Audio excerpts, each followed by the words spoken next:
Sir, you meet the... Sir. Bharat और Canada के बीच अब रिश्ते काफी निचले स्तर तक गिर चुके हैं।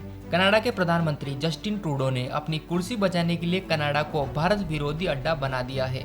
जस्टिन ट्रूडो खालिस्तानी समर्थकों को अपना वोट बैंक मानते हैं। इसी वजह से भारत के बार बार कहने के बावजूद भी ट्रूडो अपने देश में खालिस्तानी समर्थकों पर एक्शन नहीं लेते हैं। कनाडा ने यह बयान दिया है कि खालिस्तानी समर्थक निज्जर की मौत के पीछे भारत का हाथ है। ट्रूडो की वजह से अब कनाडा के भारत के साथ संबंध काफी खराब हो चुके हैं और दोनों देशों के बीच व्यापार एकदम ठप हो चुका है। ट्रूडो शुरू से खालिस्तानियों के समर्थन में रहे हैं। इनके देश में खालिस्तानी सड़कों पर खुले घूमते हैं, भारत विरोधी नारे लगाते हैं और रैलियां निकालते हैं और गुंडागर्दी करते हैं।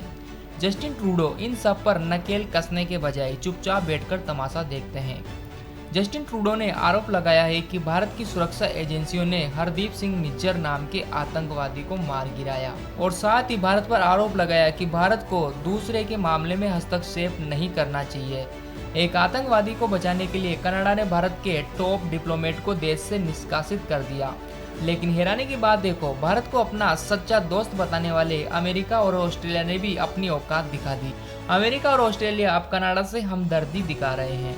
वैसे अमेरिका और ऑस्ट्रेलिया का कनाडा के साथ खड़ा होना स्वाभाविक है, क्योंकि ये दोनों देश भी चोरी छिपे खालिस्तानी आतंक को बढ़ावा दे रहे हैं। अमेरिका के विदेश मंत्री का बयान आया है कि कनाडा के प्रधानमंत्री जस्टिन ट्रूडो ने भारत पर जो आरोप लगाए हैं वो हमें काफी चिंतित कर रहे हैं। अब इस पर अमेरिका की मक्कारी देखो। कनाडा में बैठे खालिस्तानी आतंकी भारत के डिप्लोमेट्स को जान से मारने की धमकी दे रहे हैं, लेकिन अमेरिका ने इस पर कोई प्रतिक्रिया नहीं दी, घूंघट ओढ़कर कहीं बैठ गया।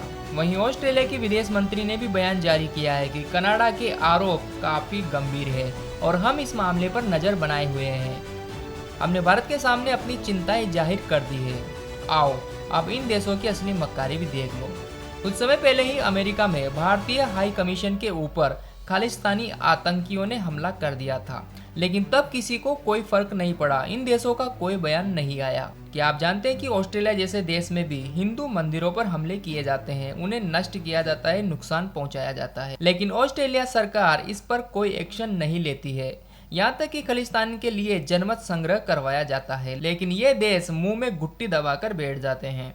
अमेरिका और ऑस्ट्रेलिया कनाडा की आड़ में अपनी करतूतें छिपाते हैं, लेकिन भारत भी अब इन्हें इनकी असली औकात दिखा रहा है। और जैसे ही कनाडा ने भारत के डिप्लोमेट को वहां से निष्कासित किया, तो भारत ने भी चंद घंटों के अंदर ही भारत से कनाडा के 2 उच्च अधिकारियों को लात मारकर भगा दिया और 5 दिन के अंदर ही देश छोड़ने की चेतावनी दे दी। जस्टिन ट्रूडो शुरुआत से ही भारत विरोधी रहे हैं। उन्होंने कभी भी भारत का सपोर्ट नहीं किया। इसी वजह से भारत भी जस्टिन ट्रूडो के प्रति उदासीन रहा। जब साल 2018 में ट्रूडो भारत में 7 दिवसीय दौरे पर आए, तो कोई भी बड़े मंत्री इनको लेने के लिए नहीं पहुंचे, केवल जूनियर लेवल के मंत्री को ही भेजा गया।